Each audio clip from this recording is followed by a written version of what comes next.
आप सभी का एक बार फिर से स्वागत है हमारे यूट्यूब चैनल डबल ए वैदिक ज्ञान केडी में। और जैसे कि हम डिस्कस कर रहे थे एंटी वायरल एजेंट्स के बारे में, एंटी वायरल एजेंट्स को हम डिस्कस कर रहे थे। सो इसमें हमने देख लिया था उसके कि वायरल इन्फेक्शन क्या होता है, एंटीवायरल एजेंट्स क्या होते हैं, वो काम किस लिए करते हैं, पूरा उसका क्लासिफिकेशन भी हमने डिस्कस कर लिया। ठीक है, एंटीवायरल एजेंट्स का हमने क्लासिफिकेशन पूरा डिस्कस कर लिया था। अब उसके आगे हमें देखना था कि जो उसमें शॉर्ट टर्म्स दी हुई थी, जैसे कि HSV है, CMV है, वहां हमने बताया था HSV इनिबिटर, ये CSV इनिबिटर है, ये इस तरीके से काम करेगा। तो वहां पे शॉर्ट फॉर्म में क्लासिफिकेशन में पूरा था। ये भी बोला था कि नेक्स्ट वीडियो में हम जो ये शॉर्ट टर्म्स दी हुई हैं, ये वायरस के ही टाइप है, इनके बारे में डीपली मीन्स इनके बारे में हम अच्छे से डिस्कस करेंगे। ठीक है, नेक्स्ट वीडियो में डीपली डिस्कस करेंगे कि ये वायरस होते क्या हैं, ये इनकी क्लास कैसी है, इनके अंदर कौन सी डिसीज आती है। तो वही चीज आज हम डिस्कस करेंगे। उसके बाद मैकेनिज्म ऑफ एक्शन देखेंगे। एक मेन ड्रग कंपाउंड का जो एक मेन एंटीवायरल एजेंट है वो है एमांथाडीन। ठीक है, अमांथाडीन के बारे में आज हम डिस्कस करेंगे, उसका मैकेनिज्म ऑफ एक्शन देखेंगे, साइड इफेक्ट देखेंगे, कॉन्ट्राइंडिकेशंस देखेंगे, उसके बाद उसका मैकेनिज्म ऑफ एक्शन देखेंगे कि वो काम कैसे करता है। तो ये सारी चीजें आज हम डिस्कस करेंगे एक मेन एंटी वायरल एजेंट के बारे में। ठीक है, ये किस क्लास का है, एंटी इन्फ्लुएंजा ए वायरस टाइप का ये क्या है, मीन्स ड्रग कंपाउंड है। अब सबसे पहले देखते हैं HSV। सबसे पहले लिखा हुआ है HSV। इसकी सबसे पहले तो फुल फॉर्म देखते हैं, herb simplex virus. Herb simplex virus सबसे ये हो गया क्या, हमने वहां पढ़ा था कि हर्ब सिंप्लेक्स वायरस, जिसमें हमने लिखा था कि इट इज एक्ट, कोई ड्रग कंपाउंड लिया था, फिर ये बताया था उसके वर्किंग में कि ये काम करेगा इन वायरस पे, इस क्लास पे, वायरस की इस क्लास पे ये ड्रग कंपाउंड काम करेगा। ठीक है, अब HSV क्या होता है, HSV क्या होता है, herb simplex virus. Herb simplex virus के अंदर अब डिसीज किस टाइप की आती है, कौन सी वायरल डिसीज आती है इसके अंदर। देखिए, इसके अंदर दो टाइप की डिसीज आती है, मीन्स जो ये वायरस है ये कहाँ कहाँ बॉडी के अंदर कौन से पार्ट में इन्फेक्ट करता है, कहाँ इस वायरल इन्फेक्शन होता है।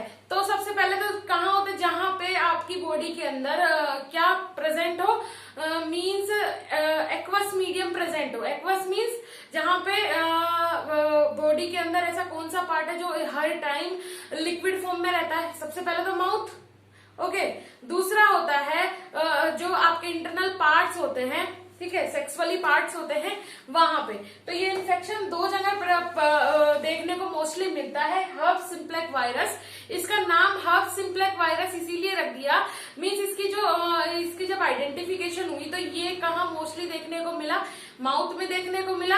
और दूसरी चीज, जहां भी आपके क्या रहेगा, थोड़ी नमी रहेगी, मॉइस्चर रहेगा, वहां पे ये वायरस ग्रो करता है और उस पार्ट में पाया जाता है। ठीक है, तो माउथ के इन्फेक्शन में जब भी कोई वायरल इन्फेक्शन होगा, कहाँ, माउथ में, तो सबसे पहले इसी वायरस की जांच होगी। यही वायरस कारण होता है माउथ में इन्फेक्शन का और कहाँ पे, आपके सेक्सुअली पार्ट में इन्फेक्ट करने के लिए। ठीक है, इससे क्या होता है, ये वायरल इन्फेक्शन इतना ज्यादा हो जाता है कि ये घाव भी कर देता है, घाव हो जाता है उस पार्ट में। ठीक है, अंदर से अंदर गलने लगता है, जो पार्ट है वो अंदर गलने लगता है, तब पता चलता है कि वायरल इन्फेक्शन हुआ है। फिर इसकी जांच होती है, टेस्ट होते हैं, तब कंफर्म होता है कि ये वायरल इन्फेक्शन है, इसके लिए ये ड्रग प्रिस्क्राइब करनी है। ओके, फर्स्ट हो गया। अब CMV। CMV क्या होता है, वायरस की कौन सा पार्ट होता है, ये साइटोमेगालो वायरस। साइटोमेगालो वायरस अब ये कहाँ इन्फेक्ट करता है, ये जब ये इन्फेक्शन होता है तो इसका नॉर्मल मीन्स कॉमनली पता नहीं चलता कि ये इन्फेक्शन हुआ है किसी भी पर्सन को, बिकॉज ये हमेशा हेल्दी पर्सन को होता है। जैसे कोई हेल्दी पर्सन है, बाहर से देखने में हेल्दी लगेगा, लेकिन क्या है, उसका अंदर से इम्यून सिस्टम कमजोर है। ठीक है, दूसरी चीज, प्रेग्नेंट लेडीज को, प्रेग्नेंट वुमेन्स जो होती हैं, उन्हें ये जो इन्फेक्शन होता है, वायरल इन्फेक्शन, ये वायरस जो अफेक्ट करता है, किन्हें करता है, जो बाहर से तो हेल्दी है देखने में पर्सन, लेकिन उसका किसी कारण उस पर्सन का इम्यून सिस्टम अच्छे से काम नहीं कर रहा है, राइट, एग्जैक्ट टाइम पे, मीन्स प्रेजेंट टाइम पे, ऐसे नहीं हमेशा के लिए, प्रेजेंट टाइम पे अभी उसका इम्यून सिस्टम किसी भी कारण, कुछ फूड मटेरियल का इनटेक करने की वजह से, जंक फूड खाने की वजह से, फास्ट फूड खाने की वजह से, कोई भी रीजन हो सकता है कि उस पर्सन का जो इम्यून सिस्टम है वो अच्छे से काम नहीं कर रहा। तो उन पर्सन को हो सकता है ये वायरल इन्फेक्शन। देन दूसरी चीज है प्रेग्नेंट लेडीज, जो प्रेग्नेंट वुमेन्स होती हैं उनमें ये इन्फेक्शन हो सकता है, ठीक है। तीसरी चीज आई क्या, VZV। VZV का फुल फॉर्म दिया है varicella zoster virus. VZV means varicella zoster virus. अब ये किसे होता है, जो मीन्स ये बचपन में होता है, छोटे बच्चों में होता है, चिल्ड्रंस में देखने को मिलता है। चिकन पॉक्स तो सुना ही होगा, ठीक है। चिकन पॉक्स जो बीमारी होती है वो इसी वायरस के कारण होती है, ठीक है। कौन सा, varicella zoster virus. Varicella zoster virus के कारण ही चिकन पॉक्स होता है, ठीक है। जो चिकन पॉक्स डिसीज है इसी वायरस की वजह से होती है। अब चिकन पॉक्स में क्या होता है, चिकन पॉक्स में मीन सबसे पहले तो फीवर आता है, ठीक है। और बच्चों में ही चिकन पॉक्स होता है, बच्चों में होता है, अपनी बॉडी इसके खिलाफ एंटीबॉडी बना लेती है, तो अदर बाद में ये कभी देखने को नहीं मिलता है। सिर्फ एक बार ही होगा लाइफ में, किसी को भी हुआ होगा चिकन पॉक्स तो वो एक बार ही हुआ होगा, ठीक है। चिकन पॉक्स, अब ये जो इसका वायरस था, ये क्या, सबसे पहले तो क्या होता है, बॉडी के अंदर सिम्टम देखने को मिलते हैं चिकन पॉक्स के अंदर।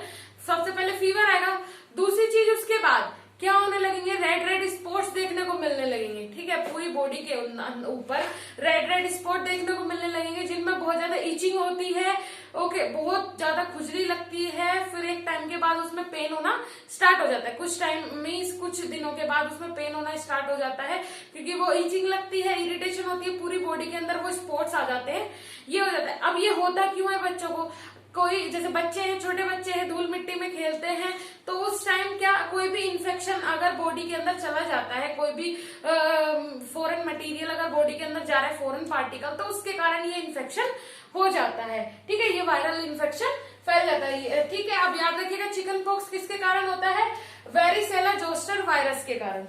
अब आया RSV, respiratory syncytial virus. Respiratory syncytial virus, ये भी बच्चों में ही देखने को मिलता है, छोटे बच्चों के अंदर ही ये होता है, मोस्टली छोटे बच्चों को होता है, राइट। इसमें क्या होता है, जो क्या बोल सकते हैं, आपके रेस्पिरेटरी सिस्टम से रिलेटेड होता है। रेस्पिरेटरी सिस्टम के अंदर पूरा अपर रेस्पिरेटरी सिस्टम और लोअर रेस्पिरेटरी सिस्टम, इसमें दोनों आ जाता है। पूरा रेस्पिरेशन प्रोसेस जो है, अगर उसके अंदर कोई वायरल इन्फेक्शन हुआ है, वो ये भी किसके कारण होता है, ये भी फॉरेन मटेरियल, फॉरेन पार्टिकल के कारण होता है। अगर कोई भी इन्फेक्टेड पार्टिकल बॉडी के अंदर चला गया तो ये वायरस वहां पे जनरेट हो जाता है। फिर आया आपका hepatitis B virus. Hepatitis B virus में आपके जो हेपेटाइटिस बी वायरस है, ये एक मेजर डिसीज है, ठीक है। इसके कारण एक मेजर डिसीज हो जाती है, किसकी, लीवर की एक मेजर डिसीज हो जाती है। और किसके कारण, मोस्टली किसके कारण होता है, जो मीन्स जो पर्सन डेली का आना जाना है उसका हॉस्पिटल्स में, ठीक है, हॉस्पिटल्स में आना जाना, या फिर कोई ऐसा पर्सन है जो डेली हॉस्पिटल जाता है, किसी के कांटेक्ट में वो आ रहा है, मीन्स ये मोस्टली ऐसा ही देखने को मिलता है कि कोई भी इन्फेक्टेड पर्सन है, या तो कोई इन्फेक्टेड पर्सन है उसके कांटेक्ट में आप आए हैं, राइट। दूसरी चीज, अगर डेली आप हॉस्पिटल जाते हैं, आपका डेली का हॉस्पिटल का काम हो रहा है और प्रिकॉशंस के साथ नहीं जा रहे हैं, तो इतने सारे पेशेंट्स होते हैं, इतना सारा इन्फेक्शन होता है, उसके कारण हेपेटाइटिस बी वायरस देखने को मिलता है। हेपेटाइटिस बी वायरस क्या हो जाता है, स्प्रेड होता है। उसके बाद आया HCV, hepatitis C virus. Hepatitis C virus क्यों होता है, ये भी देखिए, हेपेटाइटिस बी वायरस भी इन्फेक्शन के कारण होता है, वो भी मेडिकल इंस्ट्रूमेंट से, मेडिकल फील्ड में अगर आप हैं तो डेली वो इन्फेक्शन देख रहे हैं, डेली वो इन्फेक्शन फेस कर रहे हैं, उसके कारण हेपेटाइटिस बी वायरस होता है। इसके बाद आया hepatitis C virus. Hepatitis C virus क्यों होता है, जैसे कि कभी आपने जो इंजेक्शन एक बार यूज हो जाती है, जो सिरिंज, अगर आपने वो आपके बॉडी को टच हो गई, किसी को आपने इंजेक्ट करवाया, वो ठीक है, किसी को इंजेक्शन हुआ, लगाया आपने, या फिर मींस जैसे डॉक्टर ने किसी पेशेंट को इंजेक्शन लगाया, वो सिरिंज बाहर रह गई, ठीक है, वो बाहर रह गई और वो आपको भी टच हो गई, या फिर किसी अदर पर्सन को टच हो गई, तो उन्हें ये वायरस इन्फेक्ट कर सकता है। दूसरी चीज, अगर आप किसी भी फॉरेन मटेरियल के कांटेक्ट में आते हैं, जैसे कि अदर कोई भी इंस्ट्रूमेंट हो जो अदर किसी चीज के लिए यूज हुआ हो, और वो आप उसके कांटेक्ट में आ जाए, आप भी वो यूज कर ले, तो उसके कारण ये वायरस हो जाता है, ठीक है। अब उसके आगे देखते हैं anti influenza virus drug. Anti influenza हमने जो कैटेगरी, जिस कैटेगरी की हमने आज ड्रग ली है एंटीवायरल ड्रग, वो कौन सी कैटेगरी की? Anti influenza virus drug. वहां पे हमने कितनी 6 कैटेगरी पढ़ी थी, उनमें से मेन कैटेगरी और फर्स्ट कैटेगरी थी एंटी इन्फ्लुएंजा वायरस। ठीक है, एंटी इन्फ्लुएंजा वायरस ड्रग। अब एंटी इन्फ्लुएंजा के अंदर जो मेन ड्रग है वो कौन सी पढ़ी थी हमने? एमेंथाडीन। एमेंथाडीन के बारे में आज हम डिस्कस करेंगे कि एमेंथाडीन है क्या, उसका मार्केट नेम क्या है, मैकेनिज्म ऑफ एक्शन क्या है, एडवर्स इफेक्ट क्या है, कॉन्ट्रा इंडिकेशंस क्या है, ये सारी चीज हम डिस्कस करेंगे। फिर एंटी इन्फ्लुएंजा के 2 क्लास थी वो कंप्लीट हो जाएंगी आज ही। मीन्स जैसे इसका मैकेनिज्म ऑफ एक्शन है, अदर जो ड्रग्स हैं उनका भी सेम मैकेनिज्म ऑफ एक्शन होता है। ठीक है, कोई मोस्ट डिफरेंस नहीं होता है, बस थोड़ा बहुत किसमें डिफरेंस हो। मैकेनिज्म ऑफ एक्शन सबका सेम रहेगा, किसी के कॉन्ट्रा इंडिकेशन में, किसी के इंडिकेशन में, किसी के बोल सकते हैं आप मार्केट नेम में, इन सब चीजों में डिफरेंस आएगा, because otherwise mechanism of action same रहेगा। ठीक है, इन्फ्लुएंजा कैटेगरी की जितनी भी ड्रग्स होगी। उसके बाद जो अदर कैटेगरीज हैं उनमें से जो इम्पोर्टेंट होगा वो हम अपनी नेक्स्ट वीडियो में डिस्कस कर लेंगे। आज यही इम्पोर्टेंट क्लास है, इसके बारे में हम डिस्कस कर रहे हैं। नेक्स्ट वीडियो में एंटीवायरल ड्रग का जो पूरा कंप्लीटली पार्ट है वो फिनिश हो जाएगा। ठीक है, तो सबसे पहले देखते हैं amantadine. It is tricyclic amine. सबसे पहले तो ये देखते हैं कि ये किस कंपाउंड से मिलके बनी है। ट्राईसाइक्लिक अमाइन से मिलके ये बनी है। फिर उसके बाद मार्केट नेम क्या है इसका? सेमेट्रल। सेमेट्रल के नाम से ये मार्केट में मिलती है। तीसरी चीज आई first, second, third, antiviral class. Anti means viral की कौन सी क्लास में ये यूज होती है?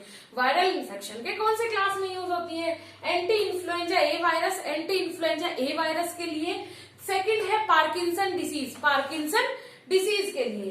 फिर उसके बाद mechanism of action. Mechanism of action में amantadine block the M2 proton ion channel of viral particles. क्या होता है? मीन्स इसका मेन क्या काम क्या है? M2 प्रोटॉन आयन चैनल को क्या करना? ब्लॉक करना। ठीक है, M2 प्रोटॉन आयन चैनल को ये ब्लॉक कर देता है। सेकेंड पॉइंट है cause interference with uncoating of RNA of influenza A inside injected host cell and inhibit viral replication and antiviral activity। क्या करता है? आरएनए की सिंथेसिस को खत्म कर देता है। कहाँ? होस्ट सेल के अंदर एंटर करके। होस्ट सेल के अंदर जाएगा, एंटर करेगा तो क्या कर देगा? वायरल रेप्लिकेशन की आप जो वायरस बॉडी के अंदर है वो रेप्लिकेट ना कर पाए, मीन्स मल्टीपल ग्रोथ ना कर पाए, उसे बंद करेगा। वायरल एंटीवायरल एक्टिविटी देता है। ठीक है, एंटीवायरल एक्टिविटी देगा, मीन्स वायरल की एक्टिविटी को, वायरल इन्फेक्शन की एक्टिविटी को खत्म करेगा। नेक्स्ट है एडवर्स इफेक्ट। अब इसके एडवर्स इफेक्ट कौन से हो सकते हैं? जो ये ड्रग ली है हमने एमेंथाडीन, इसके जो एडवर्स इफेक्ट है वो कौन से हो सकते हैं? फर्स्ट है CNS toxicity. CNS toxicity cause कर सकता है। सेकेंड है एक्साइटेबिलिटी। एक्साइटेबिलिटी हो सकती है। CNS में टॉक्सिसिटी हो सकती है। एक्साइटेबिलिटी मीन्स पेशेंट अगर सेंसिटिव है तो उसे एक्साइटेबिलिटी की प्रॉब्लम हो सकती है, मीन्स वो किसी भी चीज के लिए एक्साइटेड हो सकता है। एकदम से बॉडी के अंदर जाएगा तो उसमें हार्मोनल चेंज हो जाते हैं, तो एक्साइटेबिलिटी भी हो सकती है। अगर बॉडी के अंदर उस ड्रग ने इस एक्साइटेबिलिटी मीन्स ये वाला एडवर्स इफेक्ट अगर पेशेंट की कंडीशन के ऊपर, देखिए एडवर्स इफेक्ट क्यों आते हैं? पेशेंट की कंडीशन के ऊपर एडवर्स इफेक्ट आते हैं, राइट। वरना पेशेंट को देने के बाद ये सारे एडवर्स इफेक्ट एक ही पेशेंट को नहीं आ जाते। वो पेशेंट की कंडीशन होती है, पेशेंट की कंडीशन कैसी है, पेशेंट कैसे उस चीज को क्या कर रहा है, ऑब्जर्व कर पा रहा है, उस तरीके से साइड इफेक्ट देखने को मिलते हैं। ठीक है, एक्साइटेबिलिटी, किसी पेशेंट के अंदर एक्साइटेबिलिटी देखने को मिलती है। रेस्टलेसनेस मीन्स आपको रेस्ट करने में प्रॉब्लम होगी, रेस्ट करने में इरिटेशन होगी, लेटा नहीं जाएगा, बैठा नहीं जाएगा, मीन्स हर चीज से आपको इरिटेशन होगी और आप कंफर्टेबल फील नहीं करेंगे। फिर उसके बाद एनोरेक्सिया। एनोरेक्सिया मीन्स कभी कभी ऐसी भी कंडीशन आ जाती है कि पेशेंट को खाना खाने से डर लगने लगता है।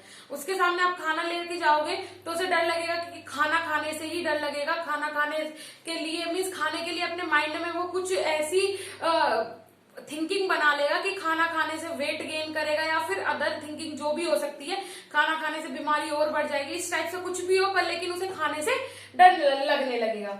इंसोम्निया, इंसोम्निया हो सकता है। डेजीनेस मीन्स चक्कर आ सकते हैं। उसके बाद नोजिया, नोजिया मीन्स बोल सकते हैं फीलिंग ऑफ वोमिटिंग, वोमिटिंग की फीलिंग हो सकती है। ठीक है। एटेक्सिया की प्रॉब्लम हो सकती है, मीन्स आपको अच्छा फील नहीं होगा, कंफर्टेबल फील नहीं होगा। उसके बाद कॉन्ट्रा इंडिकेशन देखते हैं। कॉन्ट्रा इंडिकेशंस क्या क्या हो सकती हैं? Avoiding pregnancy. देखिए सारी चीजें जितनी भी एंटीवायरल ड्रग होती है, जितनी भी बल्कि मानिए एंटी माइक्रोबियल ड्रग्स होती हैं जितनी भी, वो प्रेगनेंसी में तो अवॉइड करनी चाहिए, 100% अवॉइड करनी चाहिए, क्योंकि इनके टॉक्सिक एक्शन बहुत ज्यादा होते हैं, तो ये टेरोटोजेनिक इफेक्ट देती हैं। ठीक है, avoiding pregnancy due to teratogenic effect.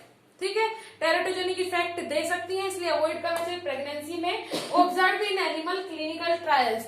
देखिए क्या बोल रहा है ये कि प्रेगनेंसी के टाइम आपको अवॉइड करना चाहिए, क्योंकि ये चीज ऑब्जर्व की गई है कि किसमें, क्लिनिकल ट्रायल के टाइम एनिमल्स पे ऑब्जर्व की गई है कि प्रेगनेंसी के टाइम ये टेरोटोजेनिक इफेक्ट दे सकते हैं।